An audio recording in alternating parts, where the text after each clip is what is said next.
Emily Rivera never quite fit the mold, though everyone expected her to. Born and raised on the south side of Chicago to a single mother who worked 2 jobs, she grew up learning how to survive before she learned how to dream. But dreaming was something she did anyway.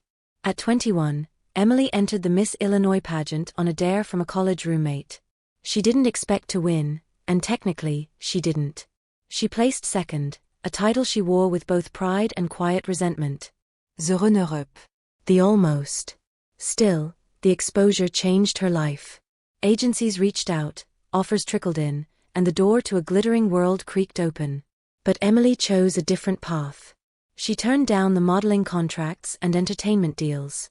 She wanted something more stable, more substantial. Something she could build herself. She earned her marketing degree from Northwestern and joined a mid-tier firm downtown, where she quickly rose through the ranks with her sharp mind and sharper instincts. Her colleagues admired her work ethic. Her bosses praised her presentation skills. But there was always that undercurrent of attention, that low hum of distraction whenever she entered a room.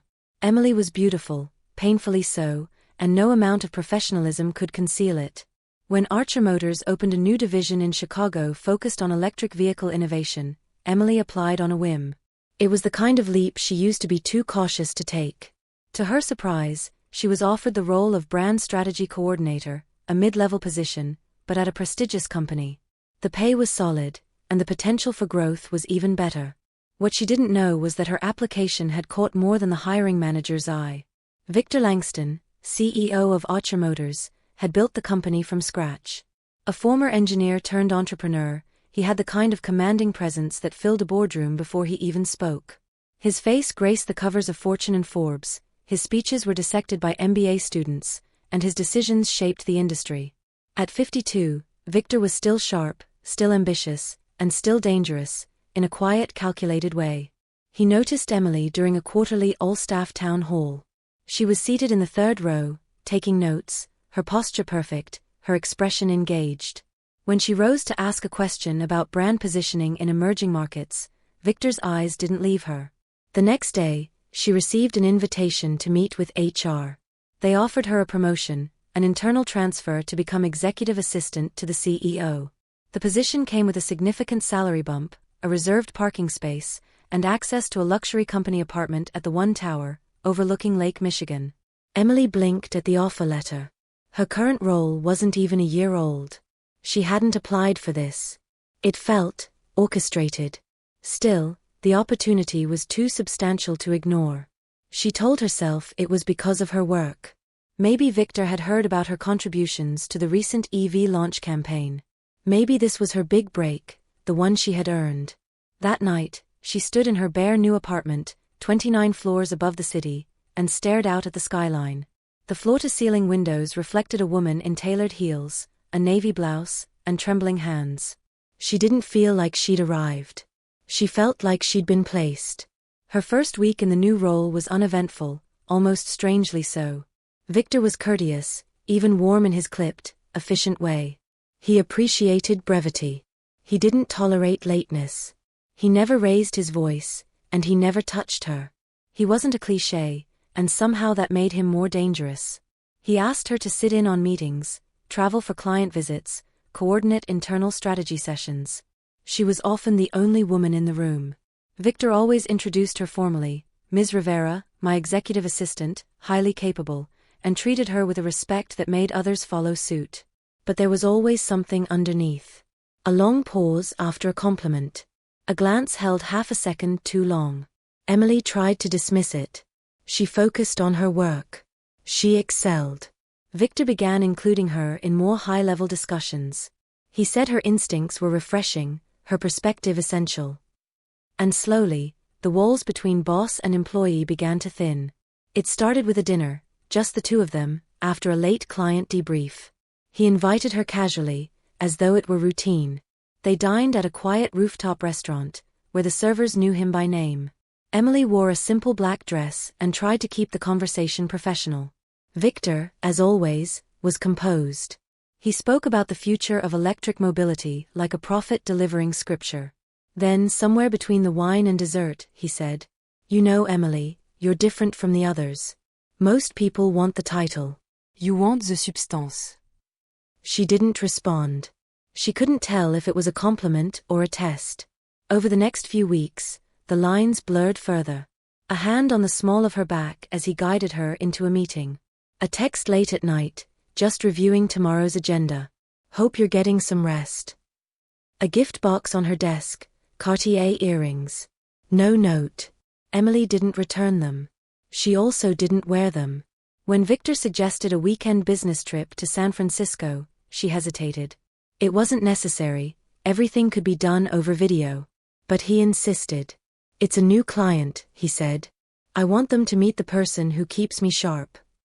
The flight was first class. The hotel was 5 stars.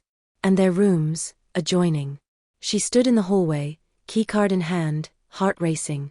The suite door opened. Victor stood there in a white shirt, no tie, sleeves rolled up. His expression was unreadable. I ordered room service, he said. Thought we could review the deck together. That night, nothing happened. No line was crossed. And somehow, that unsettled her more. Because it meant he was patient. And he knew she was already halfway through the door.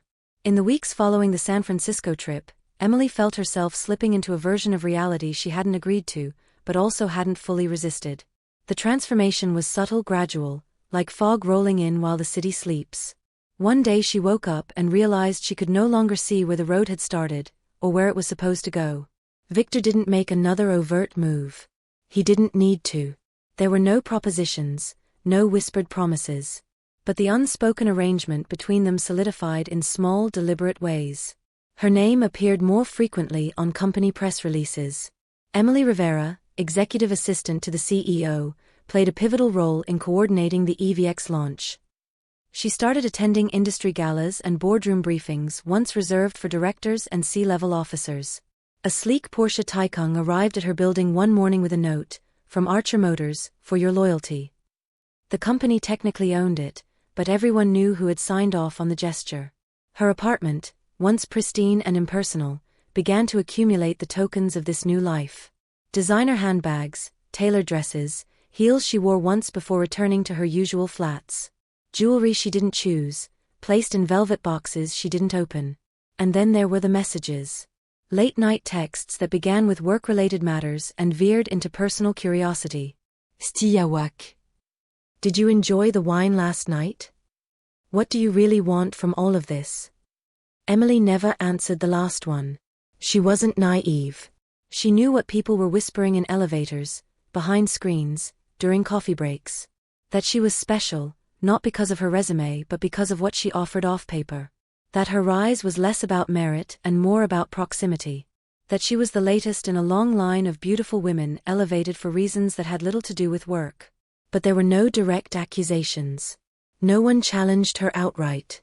If anything, her colleagues treated her with an uneasy politeness, like someone who had access to power they couldn't afford to offend.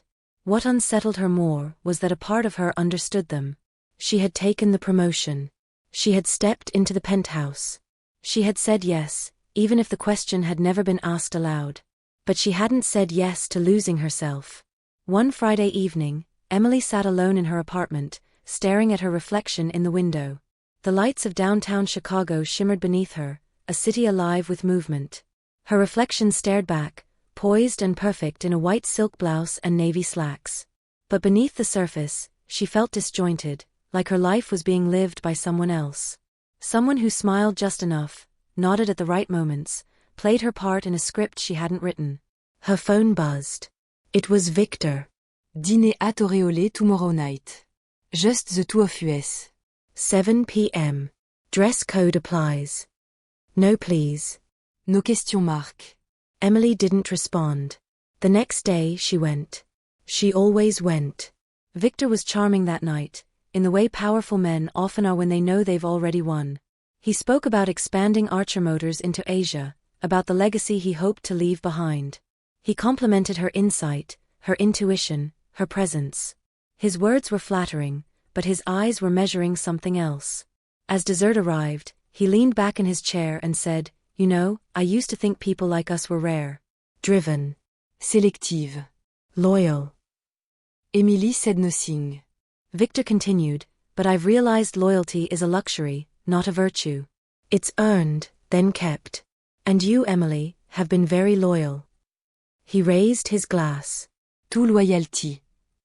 She forced a smile and clinked glasses. The crystal rend like a warning bell in her ear. That night, she lay awake, staring at the ceiling. Her thoughts spiraled into silence, and from that silence came a quiet panic. This wasn't loyalty. This was captivity.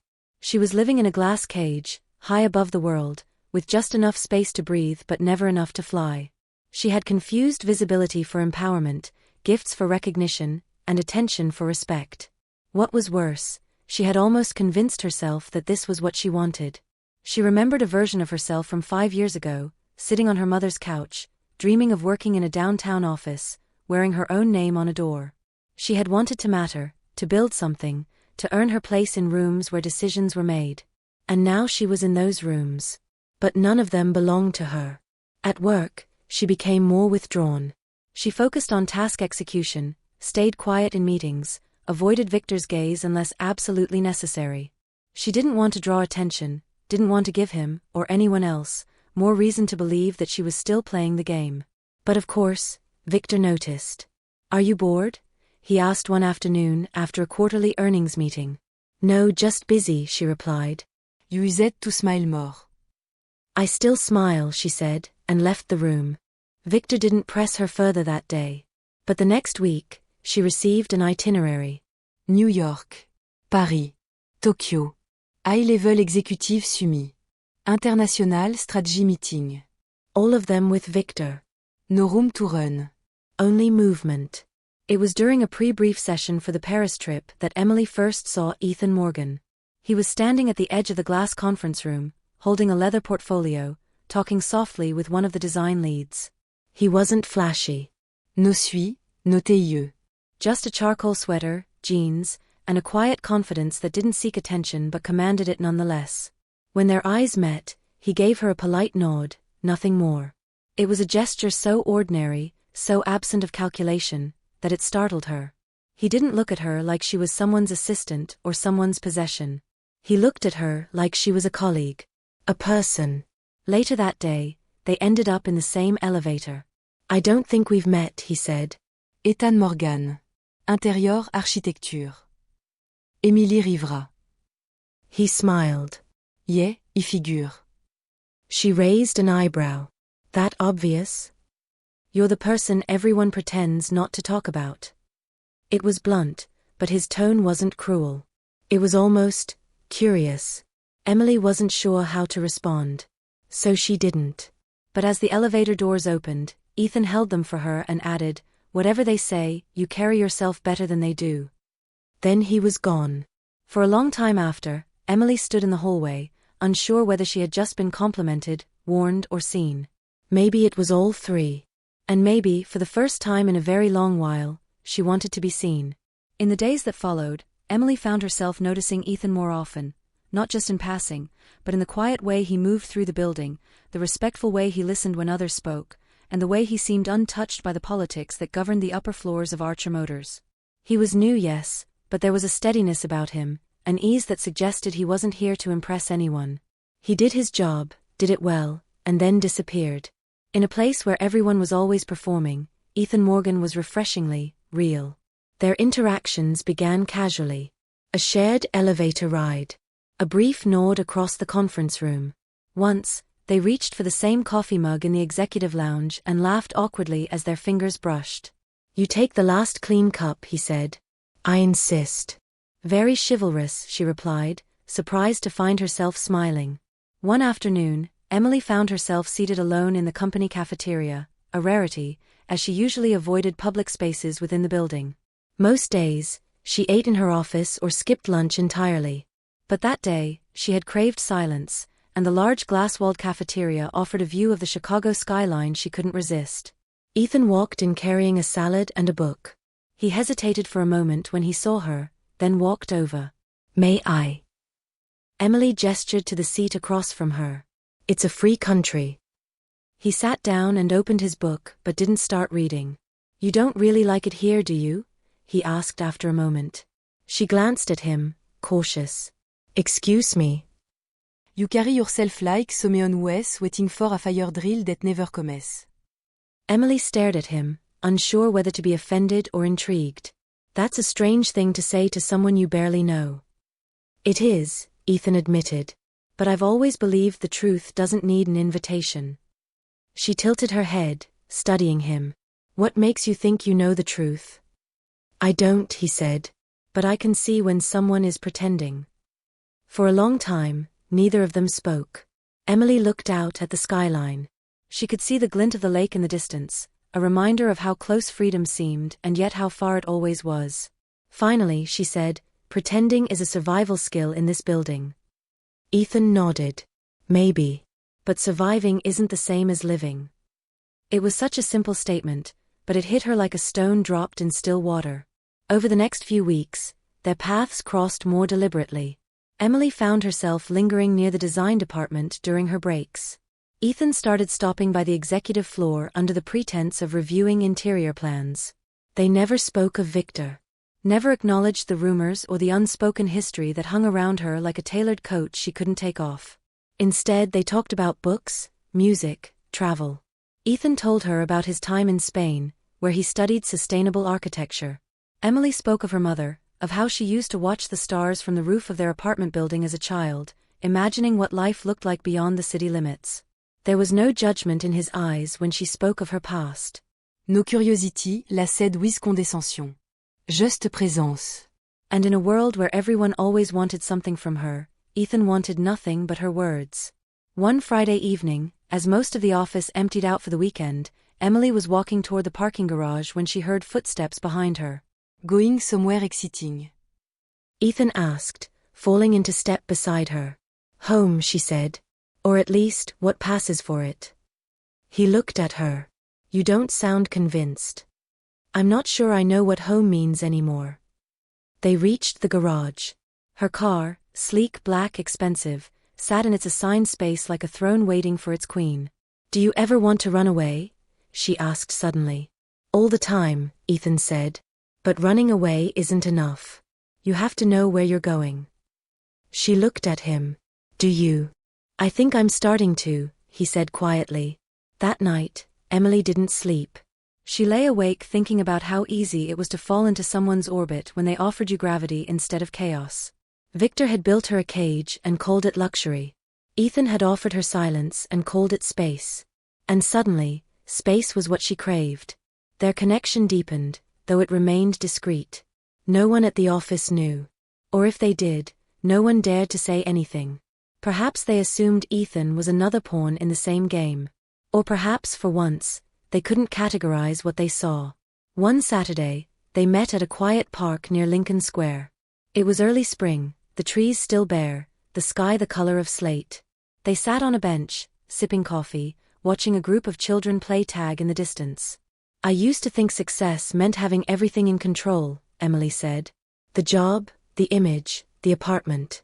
But now it feels like the more you have, the less it belongs to you, Ethan finished.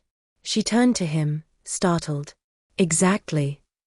He looked at her with a quiet intensity. You don't have to stay in it, Emily. I know. I'm not trying to save you, he said. But if you want to leave, I'll walk with you. Her throat tightened. No one had ever offered to walk with her. Only to watch. Or to lead. Or to own. She reached for his hand. It was warm, steady. Then let's walk, she said. It was the first real decision she had made in years. For a while, Emily believed she could live in both worlds. The early morning walks with Ethan, the whispered conversation in café, the sense of being known and not just seen. It all felt like a secret garden hidden behind the gates of her high-rise life. But reality, as she'd learned time and again, had a way of catching up. It happened on a Thursday. A video surfaced. Not on social media, not on a tabloid site, at least not at first. It appeared on the company's internal Slack channel, slipped into a thread meant for weekend event planning. The clip was short, grainy, black and white. Security footage from the Archer Motors elevator, time-stamped late evening, 3 days earlier. In it, Emily stood close to Ethan, logging softly. He brushed a strand of hair behind her ear. She leaned in. They didn't kiss, but the intimacy was unmistakable. The kind of closeness that didn't need explanation. Within minutes, the thread was deleted. But the damage was already done. By noon, the story had spread like wildfire through the office. Whisper in the hallway. Star in the cafeteria. Phones passed between hands with screens turned away. HR was silent. Victor was not. Emily was summoned to the 45th floor. She expected the meeting room. Instead, she was told to go directly to Victor's office. She walked in and closed the door behind her. He was standing by the window, back turned, hands in his pockets. The skyline stretched behind him like a painting she no longer belonged to. "Sit," he said without looking at her. She did. He turned around slowly. His face was unreadable, not angry, not disappointed. Just still. "I'm going to ask you once," he said, voice low. Is there anything you'd like to tell me? Emily met his gaze. "I think you already know." Victor nodded once, as if confirming something to himself. Then he moved to his desk, opened a drawer, and pulled out a printed still from the video. "I protected you," he said, laying the paper flat on the desk. "I gave you more than most people dream of." "You bought me," Emily replied quietly. "You don't get to call that protection." His jaw tightened. "You're ungrateful." "I'm human." Silence fell like a weight between them. "I could make this very difficult for you," he said finally. "And for him." "I know." He stepped closer, voice colder now. "Everything you have, the car, the apartment, the influence, it came from me." Emily stood up. "Then take it back," she said. "Take the car. The apartment. Take the job. But you don't get to take me." Victor looked at her, something flickering in his eyes. Surprise, Meb. Or realization. "You're throwing away your future for a man who can't even hold onto his job." "I'm not throwing it away," she said. "I'm choosing a different one." He stared at her for a long time, then nodded slowly. "Very well." That evening, Emily returned to her apartment and began packing. She left the car keys on the kitchen counter, dropped her company credit card into a drawer, took only what she'd bought with her own money, which, as it turned out, wasn't much. Ethan meurt downstairs. "They've suspended me," he said. She nodded. "I'm sorry." He took her bag from her shoulder. "Don't be." The news broke the next morning. Archer Motors' assistant caught in romantic entanglement with company architect. A photo of Emily at a gala, dressed in navy silk, accompanied the headline. There was no mention of Victor. No reference to the dynamics of power, no acknowledgement of what had come before. The story was spun like it always was, the ambitious woman who crossed a line. The scandal, not the system. Online, the debate fractured. Some called her a manipulator, a careerist who used men to climb ladders she couldn't build on her own. Others saw her for what she was, a woman caught in a structure designed to consume her and punish her when she stopped playing along. Ethan turned off his phone. Emily deleted her accounts. They spent the weekend in a borrowed apartment on the outskirts of the city, curtains drawn, world muted. On Sunday morning, Emily stood by the window, watching the light shift through the fog. "He'll be fine," she said, more to herself than to Ethan. "Men like him always are." Ethan didn't argue. Later that day, they went out for coffee, disguises made of baseball caps and hooded jackets. The city moved around them, indifferent. For the first time in years, Emily felt invisible. It wasn't freedom yet. But it was the beginning. They talked about leaving Chicago. Starting fresh. Somewhere no one knew them. Austin, Meb. Portland. Somewhere with sunlight and space. "What would you do?" Ethan asked. "I don't know," she said. "I've been doing what other people wanted for so long, I don't remember what I want." He reached across the table and took her hand. "Then we'll figure it out together." That night, she wrote her resignation letter. It was short. Direct. To whom it may concern. Effective immediately, I am resigning from my position at Archer Motors. I appreciate the opportunities I've been given. But it's time to build something of my own. Sincerely. Émilie Rivera. She printed it. Signed it. Delivered it herself the next morning, envelope in hand, chin lifted high. Victor didn't come out to see her. But she saw the way people watched her walk through the lobby, not with scorn this time, but with something closer to wonder. As if they weren't sure whether to envy her or fear her. She didn't care either way. She was done being owned. 2 weeks after Emily walked away from Archer Motors, she and Ethan stood on the platform of Union Station with 2 suitcases, a rented car waiting at their destination, and no clear plan beyond the belief that staying would cost more than leaving. They drove south. Not dramatically, not fleeing like fugitives in the night, but steadily, like people releasing something heavy with every mile. Chicago disappeared in the rearview mirror, the steel and glass skyline replaced by open highways, gas stations, roadside motels, and stretches of silence that felt more like healing than absence. They arrived in Austin on a Tuesday. The city welcomed them with wide skies and warm air, a different kind of rhythm, slower, softer. There were trees and music and people who didn't look twice when you said you were starting over. They found a 1-bedroom apartment in South Congress. The walls were thin, the floor creaked, and the kitchen window looked out over a noisy intersection. Emily loved it immediately. For the first time in years, no one knew her name. No one expected her to be polished, composed, or perfect. She wore jeans, tied her hair in a loose knot, and left her makeup in a drawer. When she walked into a grocery store, no one stared. When she ordered coffee, no one whispered. She found a part-time job at a local bookstore cafe. The pay was modest, the hours flexible, and the customers kind. She arranged shelves in the morning and served espresso in the afternoon. She read during breaks, learned how to steam milk properly, and discovered a quiet satisfaction in folding napkins and wiping down counters. Ethan found a small office space and began taking freelance architecture contracts. He spent long hours sketching, meeting local clients, and attending city planning sessions. He talked about designing homes with meaning, with light, with space for people to breathe. Emily listened. She brought him dinner when he worked late. He walked her home when she finished her shifts. They built a rhythm. Not perfect. Not without struggle. But theirs. Some nights, Emily would wake in the dark, heart racing, mind filled with the shadows of the past. Victor's voice, the headlines, the look in her mother's eyes when the news broke. But then Ethan would turn in his sleep, mumble her name, and the room would steady. One evening, she received an email from an old colleague. Subject line, "You might want to see this." It was a link to an investigative report. Archer Motors was under internal review.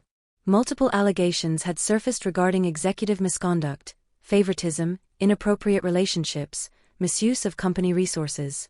Victor Langston was named, though not directly accused in the article. The language was careful. The implications were not. Emily stared at the screen for a long time. She didn't feel triumphant. She didn't feel vindicated. Just still. That night, she didn't mention it to Ethan. She closed her laptop, folded laundry, and made them tea.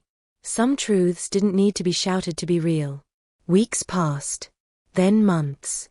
Spring turned to summer. Emily began writing again, not for others, not for work, but for herself. Little essay, réflexion, fragment of thought. She started a blog under a pseudonyme, The Glasscage Diaries. She wrote about power, silence, choices, and freedom. She wrote about the way systems consume people, the way beauty is both currency and curse, and the quiet courage it takes to walk away. To her surprise, the blog gained traction. Readers left comments.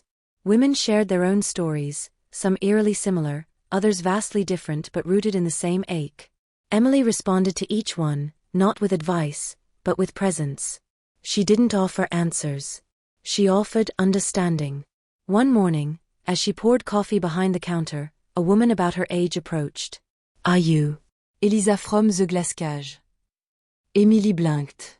"Yes," she said, surprised to hear the name she used online spoken aloud. The woman smiled. "Your writing helped me quit a job I hated. I just wanted to say thank you." Emily didn't know what to say. She simply nodded. "Thank you for telling me."